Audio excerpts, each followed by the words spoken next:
Hello, today we are solving Jan 2022 IAL Unit 2 question number 1 part B.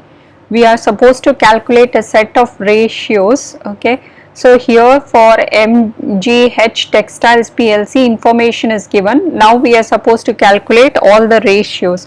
So the first one is the gross profit as a percentage of revenue. So what is gross profit? Gross profit is revenue minus the cost of sales. So let's calculate that. So the revenue gross profit is going to be equal to, okay, that is going to be equal to revenue minus cost of sales. So that is going to be equal to, we can see that the revenue given is 360 million. Okay, the revenue given is 360 million minus the cost of sales. The cost of sales is around 225 million. So let's write it here.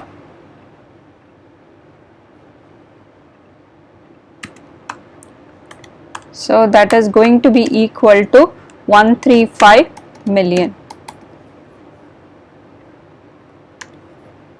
So that is gross profit.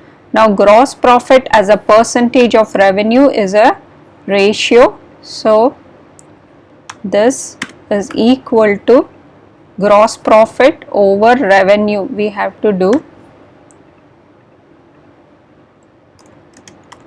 gross profit over revenue is 360 million. Okay, the whole times 100. So that is going to be equal to 37.5 percentage. So 37.5 percentage. Next question is net profit for the year. Okay, net profit for the year as a percentage of revenue. Okay, net profit for the year as a percentage of revenue. So net profit of the year after the tax they want. So let's calculate that. We have net profit for the year after the interest. Okay, we will take that one. Okay, that is going to be equal to 24 million. So interest has been paid from the net profit. Tax has to be paid. So tax on profit we have to subtract.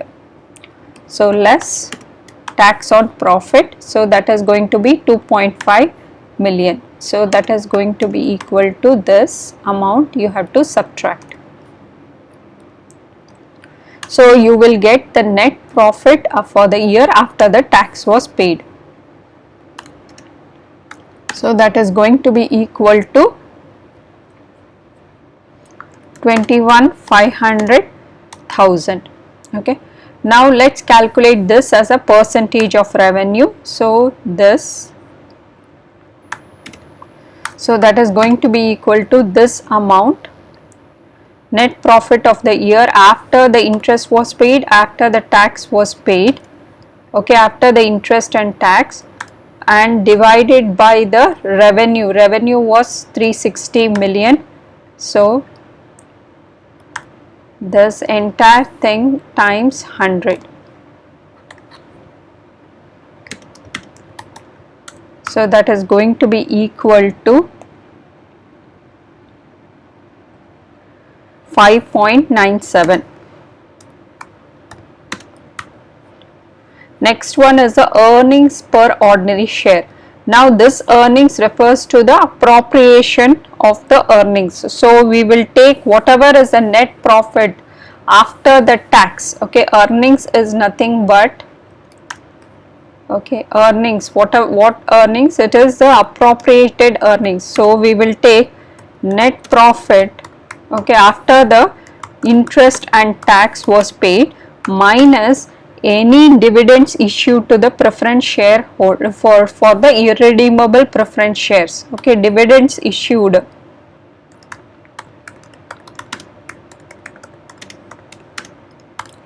to irredeemable preference shares. Okay, this one you will subtract. That will give you the earnings. Okay, so let's calculate first the earnings. And the net profit after the tax we had calculated, it was 21.5 million. Okay, so minus the dividend issued was 6%, okay, on 10 million. Value is 10 million because each is worth 1 pound. So that is going to be equal to, so 21.5 100 minus 600,000, okay, 600,000. So that is going to be equal to,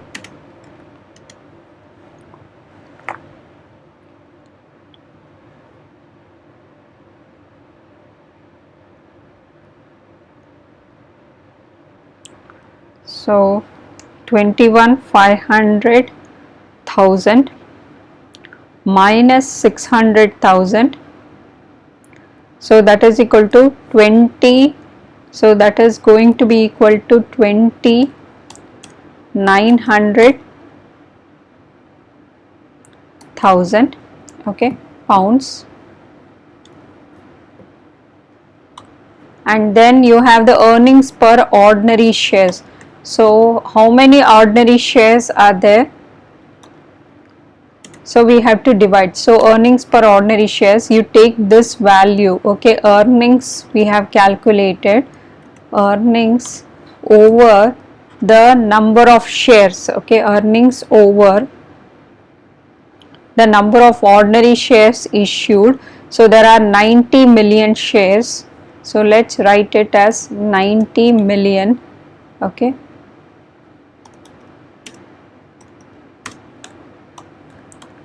shares, and so that is going to be equal to 23.22 pence per share. So you will get in pounds as 0.2322, but you will convert it into pence. Then price to earnings ratio. So we have the market share price as 1.6. Earnings we had calculated is 0.2322. Okay, so that is in, also should be in pounds. So that is going to be equal to 6.89 times 6.89. Okay, so and the unit is times, this much times the difference is appearing between the market share price and the earnings per share. Then dividend per share. Okay, let's calculate the dividend issued.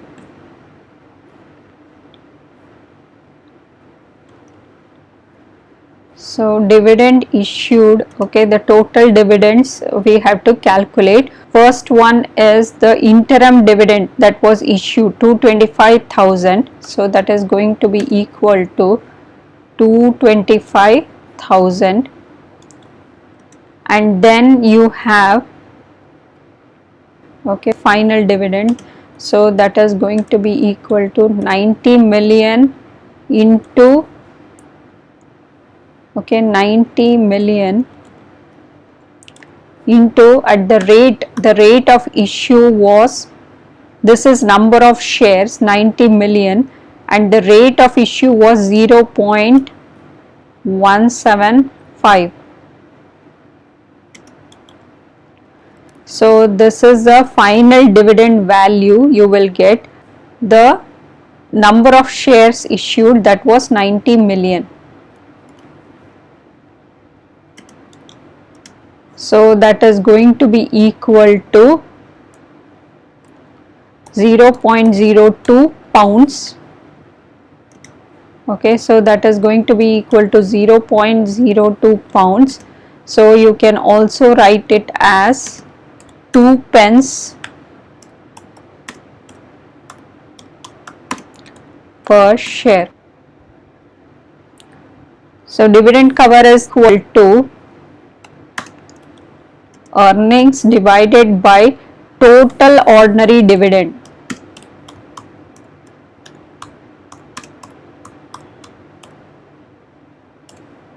whether my earnings was able to cover the total ordinary dividend. So earnings was, okay, earnings, that what was the earnings? It is for net profit after the dividend issued, okay, net profit after the tax, interest paid, then the dividend, irredeemable dividend issued, okay. So then you have that much amount divided by the total ordinary dividend is the interim dividend and the final dividend that was issued. So that is equal to this much amount, okay.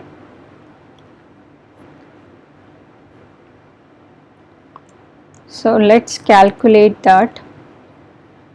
So that is going to be equal to 2900,000 divided by 1,800,000 value.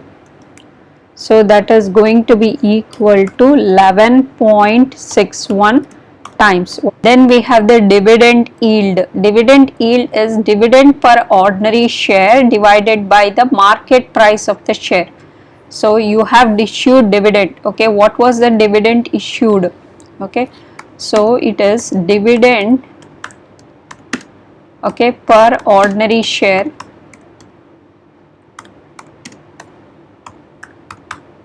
we had already calculated this value divided by market price equal to dividend issued per share, okay. We had calculated it was 2 pence per share was the dividend issued, okay, dividend issued, and divided by the market price, okay, divided by the market price of that share was 1.6 pounds. So that is going to be equal to 1 point, and this you have to multiply as a percentage, okay. So multiply it with 100, so into 100, so that is going to be 1.25 percentage. So that is going to be your dividend yield. Then return on capital employed. So return on capital employed is going to be equal to, so that is going to be equal to ROCE. So that is also equal to net profit before interest and tax divided by the capital employed. So we have to write net profit, okay, before interest and tax was paid divided by the total capital employed. So that is going to be equal to, so let's calculate that net profit before the interest and tax. We have after the interest, so let's take this.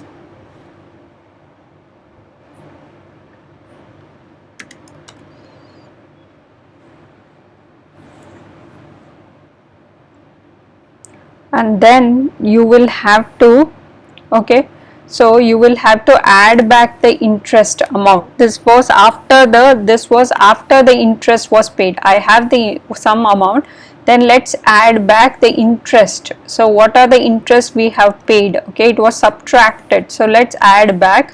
So 9%, okay, bank loan repayable was 2024 was to 12 million. So that is, first one is going to be the 9%, okay, 9% of this 12 million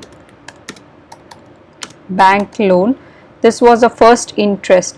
Then we will have to add back other interest which we would have paid.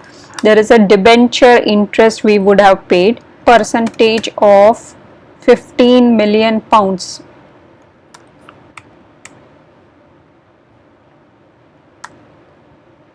This is the second interest. First one was the bank loan interest, then we have the debenture interest, then we would have paid redeemable interest, okay.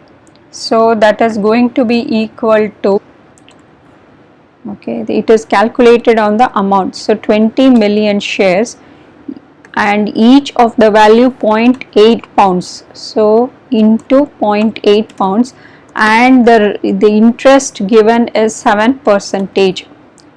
So the interest given is 7 percentage, so that is going to be equal to 12 million. So that is going to be equal to 1080,000 pounds. Then we had debenture interest paid, so that is 0.08 times 15 million, so that is going to be equal to 1.2 million. Then we had paid interest to redeemable preference shareholders, so that value is 20 million, okay, into 0.08. okay, this was the amount. On this you will pay into 0.07, okay, 7 percentage interest, so that is going to be equal to 120,000. okay, so now let's add up all of this value. 400,000. Now let's calculate the capital employed. Capital employed is going to be equal to, first one is the equity section we have to include. So we have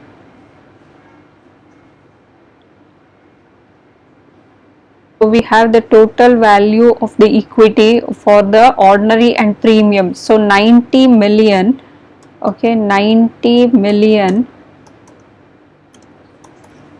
okay, into 0 points, these two you will add up, these two values, so you will get the rate. Okay, we have to add up the ordinary plus this the premium value, so you will get the overall value of the ordinary shares and premium shares together. Irredeemable preference shares will go in the equity section, so that is going to come as 10 million, okay, each of the value 10 million into 1 pound each, so the value you will have to show here. Then you have, okay, other reserves to be value of 23 million, okay. So then you have the non-current liabilities. So under the non-current liabilities you have the debenture, okay. So first one is the, so for the non-current liability, okay, for the non-current liability, first one is the irredeemable preference shares, so that is going to be equal to 20 million, each of the value 0.08,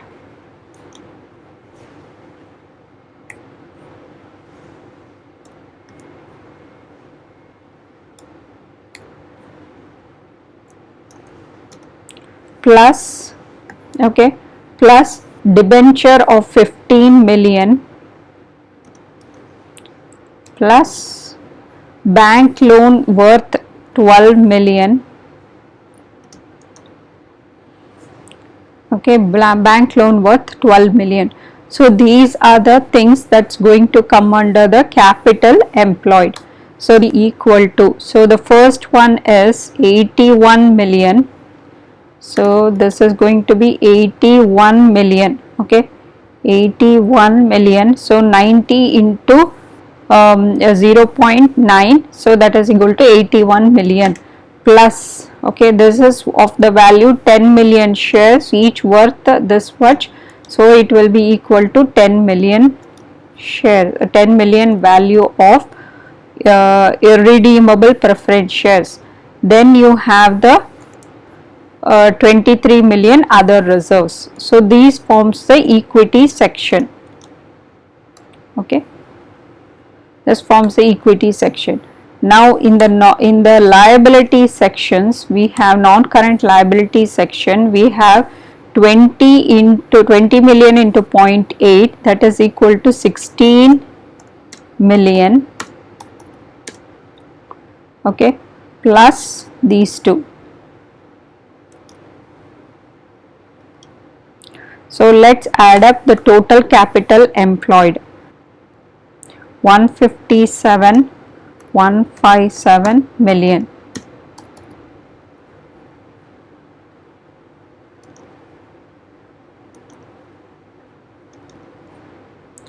Now we can calculate the return on capital employed.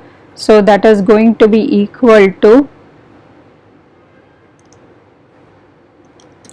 return on capital employed is this net profit even before the tax and the interest was paid divided by the capital employed. So that is going to be equal to this much.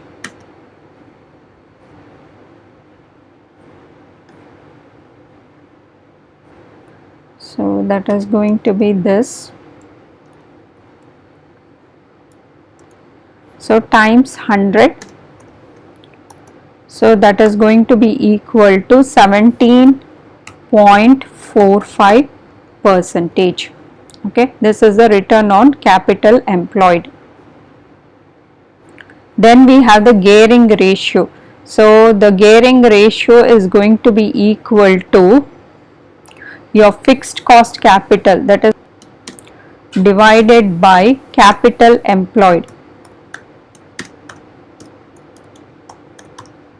So that is going to be equal to, so what are the fixed cost capital? First one we had this one, irredeemable preference shares worth 10 million pounds. So we can write here that is the 10 million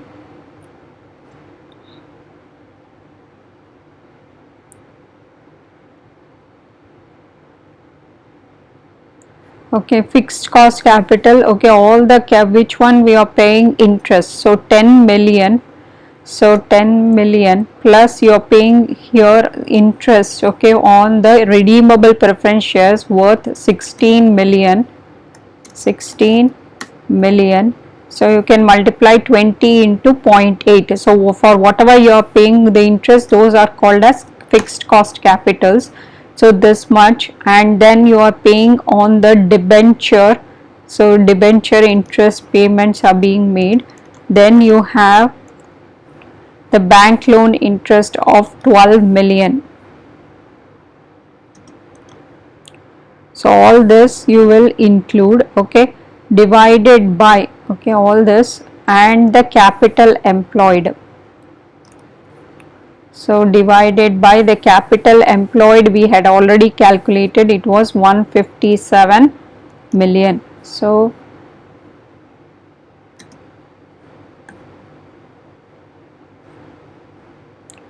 that is going to be equal to, okay, this entire thing, then you will multiply it with 100, okay, you will divide and then finally multiply it with 100. So 53 million, so it is 53 million divided by 157 million. So divided by 157 million